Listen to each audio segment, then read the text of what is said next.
तर या अधिवेशनानंतर तामरा दिसले आणि आता दुसऱ्या भागात शिल्प आपली प्रतिक्रिया. तमाम महाराष्ट्राच्या लोकांचा टॅक्सचा पैसा आपण या अधिवेशनात खर्च करत असतो. या अधिवेशनाच्या माध्यमातून शेतकरी, शेतमजूर, मजदूर, गरीब, दलित, आदिवासी यांना न्याय देण्याचा प्रयत्न या सभागृहातून झाला पाहिजे अशी सगळ्यांची अपेक्षा असते. आणि आपण काय केलं? औरंगजेब, हलाल झटका, कुणाल कामरा आणि आता वाग्या, म्हणजे रिॲक्शनरी पॉलिटिक्स का प्रॅक्टिकल पॉलिटिक्स, म्हणजे प्रतिकात्मक राजकारण का प्रातिनिधिक, याचं काही तुलना करणार आहोत की नाही? आपण समाजाचे प्रतिनिधी म्हणून येतो समाजाच्या समस्या सोडवण्यासाठी. तर आपण त्या समस्या सोडवू शकत नाही, आपण त्यांना उत्तरं देऊ शकत नाही, आपण निवडणुकीतली केलेली आश्वासनं पूर्ण करू शकत नाही. म्हणून त्याला इमोशनल आणि सेंटिमेंटल टच देऊन ते राजकारणात संपवून टाकायचं, हे काही महाराष्ट्राच्या हिताचं नाही आहे.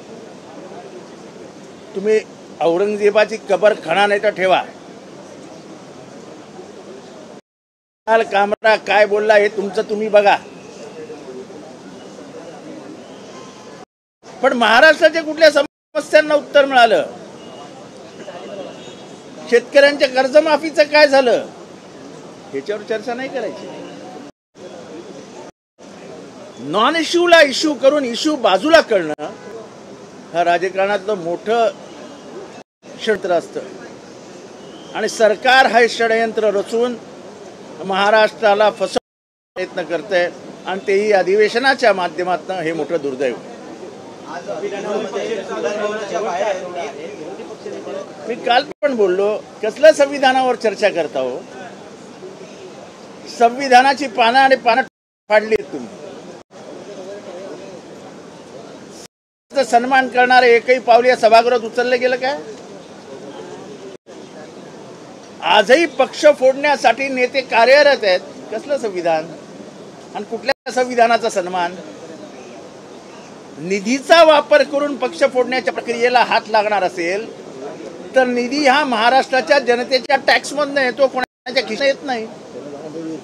आणि त्याचा वापर करून जर तुम्ही पक्ष फोडणार असाल तर त्याच्यासारखं दुर्दैव नाही. मागच्या 5 वर्ष आपण पक्षच फोडले, आताही पक्षच फोडणार. काय चालू आहे काय? 40 लोक आहेत विरोधी पक्ष, म्हणजे सत्तामध्ये अजून हाऊस भागली नाही काय?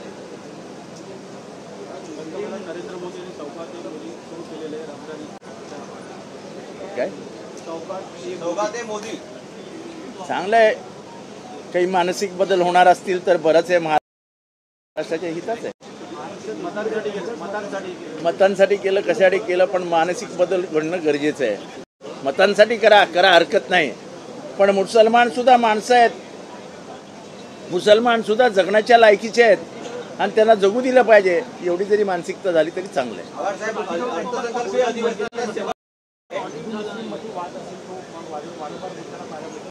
अहो, दररोज हिंदू मुसलमानच करताना दुसरा आहे काय त्यांच्याकडे?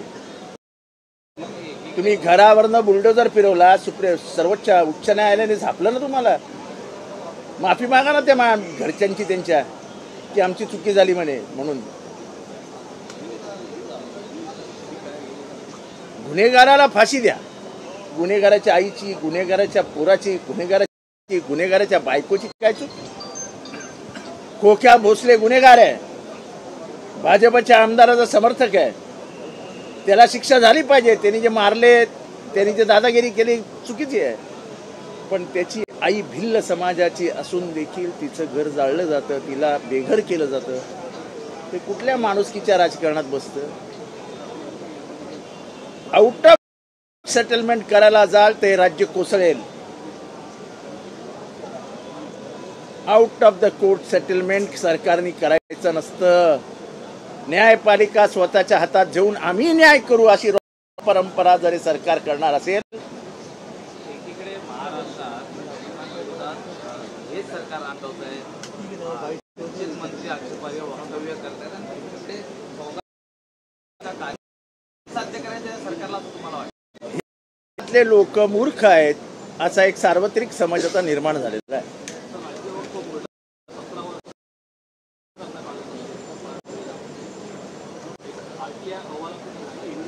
त्याच्याबद्दल काय माहित नाही, पण ऑडिट करायला पाहिजे. कुठल्याही संस्थेचं 1 वर्षानंतर ऑडिट झालंच पाहिजे. ऑडिट झालं नसेल तर इट्स ऑब्जेक्शन.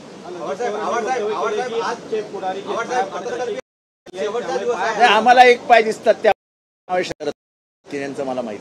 अर्थसंकल्पीय अधिवेशनाचा शेवटचा दिवस आहे. हे अर्थसंकल्पीय अधिवेशन घेतलंच कशाला होतं हेच कळत नाही. तुम्हाला औरंगजेबच आणायचा होता, तुम्हाला कुणाल कामरा आणायचा होता, बाहेर आणायचा होता, तुम्हाला वाघ्या कुत्रा बाहेर आणायचा होता. जे विषय समाजाच्या कुठल्याही हिताचे नाहीत, समाजाच्या समस्या सोडवणारे नाहीत, ते विषय आणून तुम्ही तुमचं अपयश झाकण्याचा प्रयत्न करता. हे सहसमजण्या इतकं महाराष्ट्र मूर्ख नाही.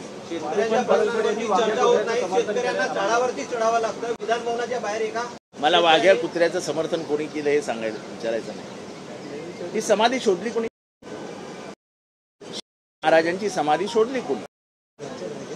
शिवाजी त्यांची शोधत असताना महात्मा ज्योतिबा फुले हे अवघड वाटेने रायगडावर गेले. रायगडावरती दऱ्या डोंगर शोधत शोधत त्यांनी अतीर्ण अवस्थेत असलेली शिवाजी महाराजांची समाधी शोधली. त्याच्यावर झाडं झुडपं कचरा सगळं पडलं बाजू. त्यांनी हारफुलं वाहिली आणि समाधी शोधली. ठीक आहे, जे अस्तित्वच नाही ते इतिहासात आणणं हेच इतिहासाचं विकृतीकरण असतं. कुत्र्याला कोणाचा विरोध नाही.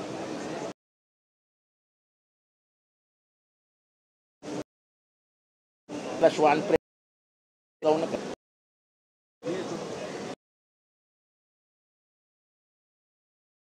खरं नाही, ही इतिहासाची टिंगलटवाळी करणं. संभाजीराजेंची रायगड प्राधिकरणावरून बदली करण्याची मागणी करणार का? संभाजीराजेंची रायगड प्राधिकरणावरून बदली करण्याची मागणी करणार का? कोण करणार आणि का करायची? छत्रपती महाराजांचे वारसदार आहेत ते. हिम्मत कोणाची त्यांना काढण्याची? थोडी हिम्मत दाखवावी छत्रपती संभाजींनाच रायगड प्राधिकरणावरून काढण्याची. बरं, आता शेतकऱ्यांचा विरोध प्रतीक्षेत होता, अधिवेशनाच्या प्रतीक्षेत होता, कर्जमाफीच्या प्रतीक्षेत होता.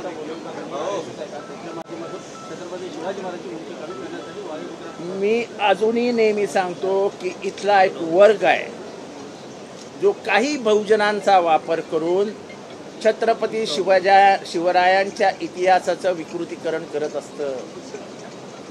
मी आज इथे जाहीर मागणी करतोय की पानिपतला छत्रपती शिवरायांचा पुतळा उभारताय, अभिनंदन. पण त्याही पेक्षा छत्रपतींच्या बाजूला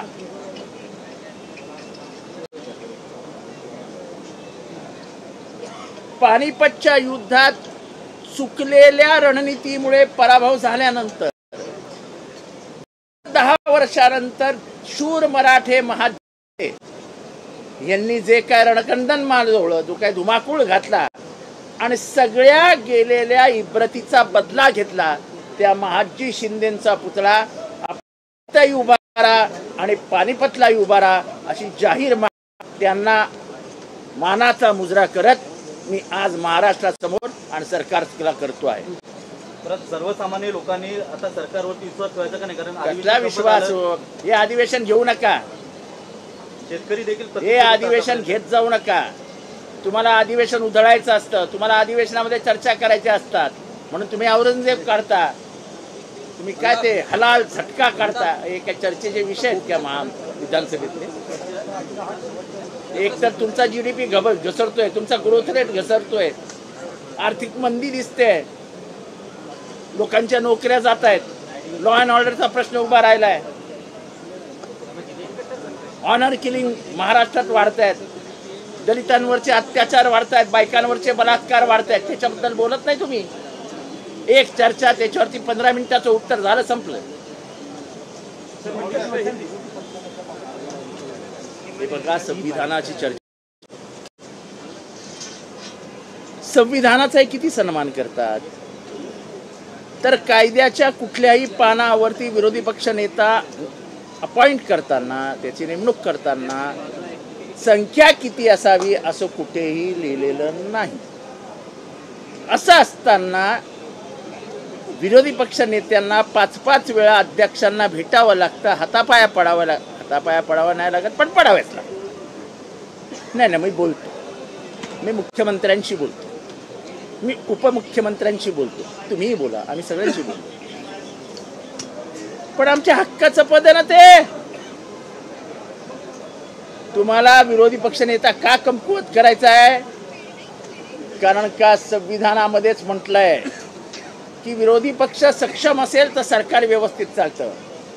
विरोधी पक्ष एकदा कमकुवत झाला की मनमर्जी चालते. इथे मनमर्जी चालू आहे आणि म्हणून त्यांना विरोधी पक्ष नेता नको आहे. कारण का ते संविधानिक पद आहे आणि ते संविधानिक पद इथे असताच कामा नाही. हा या सरकारचा दृष्ट हेतू आहे आणि तो अध्यक्षांच्या मार्फत पूर्ण करतो.